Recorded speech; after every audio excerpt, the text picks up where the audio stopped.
আসসালামু আলাইকুম। আজকের পর্বে আপনাদের জন্য আমার রেসিপিতে থাকছে ১ কাপ ছানা দিয়ে একদম পারফেক্ট বেবি সুইটস রেসিপি।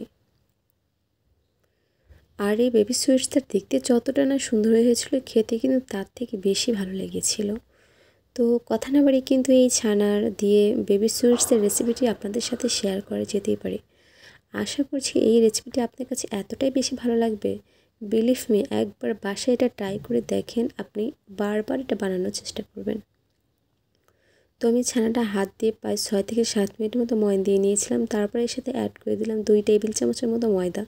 এখানে অবশ্যই ময়দাটাই ব্যবহার করবেন, আটা ব্যবহার করলে কিন্তু হবে না।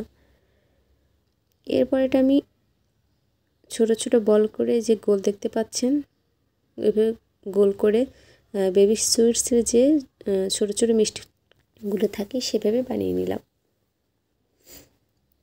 সেম প্রসেসে কিন্তু আমি সবগুলো মিষ্টি বানিয়ে নিয়েছি, আপনারা সেম প্রসেসে সবগুলো মিষ্টি বানিয়ে নেবেন।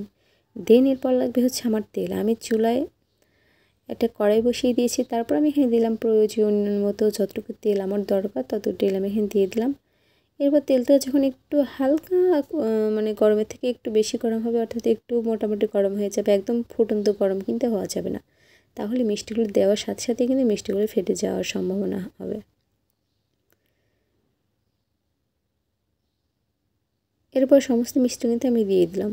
আর মিষ্টিগুলো দেওয়ার পর আপনারা জাস্ট একটু ম্যাজিক দেখতে পারবেন।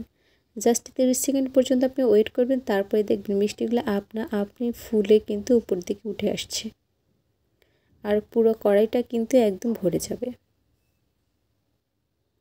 তো আপনার মিষ্টিটা যদি একদম পারফেক্ট হয় আর এটার ভিতরে যদি শিরা ঢুকে, আপনি এখনই বুঝতে পারবেন আসলে। যদি মিষ্টিগুলো আপনি এভাবে ফুলে উপরের দিকে উঠে আসে, তাহলে বুঝতে পারবেন আজকে আপনার এই বেবি সুইটসটি একদম পারফেক্ট হবে। এখন এটা আমি ফ্রাই করে নেব হচ্ছে 2 থেকে 3 মিনিটের মধ্যে। 2 থেকে 3 মিনিট ফ্রাই করার পরে কিন্তু আমি এখান থেকে 3 ভাগের 1 ভাগ উঠিয়ে নিব। জাস্ট একটু নাড়াচাড়া করলেই কিন্তু এটা উপর নিচ হয়ে যাবে। এটা আপনি ঘুরছিল, বাট আমার কড়াইটা ছোটো হওয়ার কারণে এটা জায়গা বেশি পাচ্ছিল না, এই কারণে কিন্তু আমি একটু জাস্ট নেড়ে দিচ্ছিলাম। আর যদি আপনারা একটা বড় পাত্রে বা বড় কড়াইতে এটা ফ্রাই করে নিতেন, তাহলে কিন্তু এটা পর্যাপ্ত পরিমাণ জায়গা থাকতে আর এটা আপনি কিন্তু ঘুরে যেত এপাশ ওপাশ।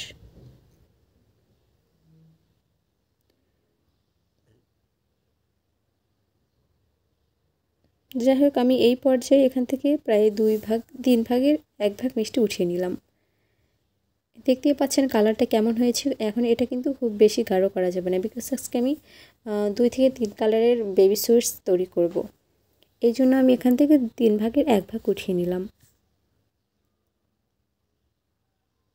এরপর আরও 2 মিনিটের মধ্যে এটা আমি জাল করে নিচ্ছি। 2 মিনিট জাল করার পর যখন এমন একটা কালার চলে আসবে, তখন এখান থেকে বাকি অর্ধেকের হচ্ছে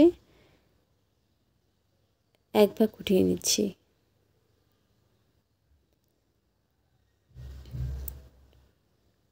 এরপর যে অবশিষ্ট মিষ্টিগুলো থাকবে সেটা আমি আরও 2 মিনিটের মতো জাল করে নিয়ে, যে একটা কালার চলে আসবে, একটু কালচে ধরনের কালার, সেই কালারটা করেই মিষ্টিগুলো উঠিয়ে নিব।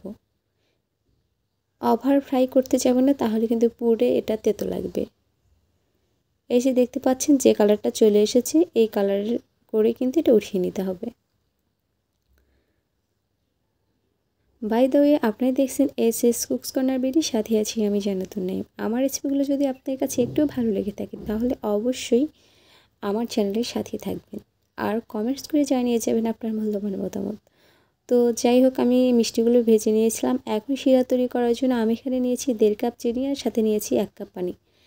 এখন এই চিনির শিরাটা আমি জাল করে নেব হচ্ছে 10 মিনিট মতো।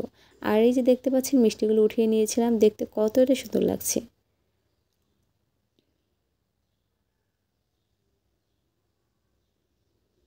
এই পর্যায়ে মিষ্টিগুলো কিন্তু কুসুম গরম আছে, হাত দিয়ে সহনশীল, হাত দিয়ে চেপে ধরলে বুঝতে পারবেন এটা হাতে অনেক বেশি গরম অনুভূত হচ্ছে না। যাই হোক, পানিটা ফুটে ওঠার পরে আমি 10 মিনিট মতো এটা জাল করে নিয়েছিলাম। তারপরে দিয়ে দিলাম সেই ভেজে রাখা সুইটস বলগুলো।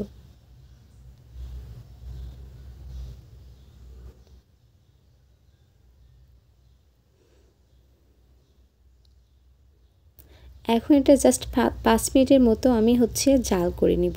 এর থেকে বেশি কিন্তু জাল করা যাবে না, তাহলে কিন্তু মিষ্টিগুলো ভেঙে যাওয়ার সম্ভাবনা থাকবে।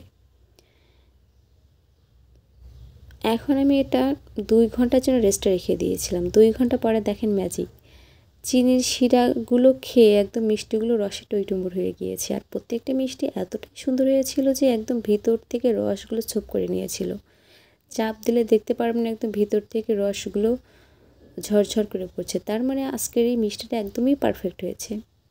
তো আজকে আমার রেসিপিটা ফলো করে যদি আপনারা A to Z সব কিছু মিলিয়ে আজকের এই মিষ্টিটি বানান, তাহলে আমি গ্যারান্টি দিচ্ছি আপনিও আমার মতো এত সুন্দর সাবলীলভাবে এবং পারফেক্টলিভাবে এই মিষ্টিগুলো বানিয়ে নিতে পারবেন।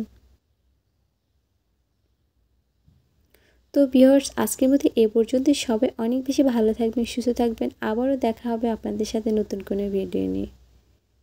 আল্লাহ হাফিজ।